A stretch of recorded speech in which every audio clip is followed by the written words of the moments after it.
ಜನಗಳಾದ ನಾವು ಭಾರತವನ್ನು ಸಾರ್ವಭೌಮ ಸಮಾಜವಾದಿ ಸರ್ವಧರ್ಮ ಸಮಭಾವದ ಪ್ರಜಾಸತ್ತಾತ್ಮಕ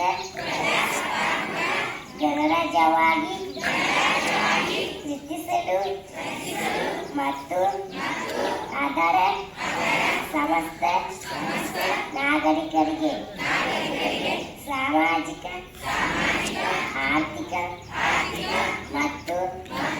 ರಾಜಕೀಯ ನ್ಯಾಯ ವಿಚಾರ ಅಭಿವ್ಯಕ್ತಿ ವಿಶ್ವಾಸ ಧರ್ಮಶೀಲತೆ ಮತ್ತು ಉಪಾಸನಾ ಸ್ವಾತಂತ್ರ್ಯ ಸ್ಥಾನಮಾನ ಹಾಗೂ ಅವಕಾಶ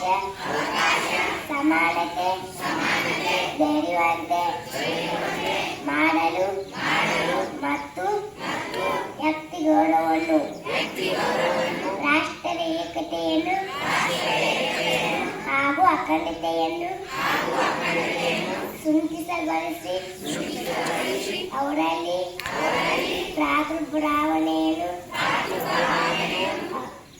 ವೃದ್ಧಿಗೊಳಿಸಲು ಶ್ರದ್ಧಾಪೂರ್ವಕ ಸಂಕಲ್ಪ ಮಾಡಿದವಾಗಿ ನಮ್ಮ ಸಂವಿಧಾನ ಸಭೆಯಲ್ಲಿ 1949ನೇ ಇಸವಿ ನವೆಂಬರ್ ತಿಂಗಳ 26ನೇ ತಾರೀಖದ ಈ ದಿವಸ ಈ ಮೂಲಕ ಈ ಸಂವಿಧಾನವನ್ನು ಅಂಗೀಕರಿಸಿ ಅಧಿನಿಯಮಿಸಿ ಅಷ್ಟು ಕೊಟ್ಟಿದ್ದೇವೆ.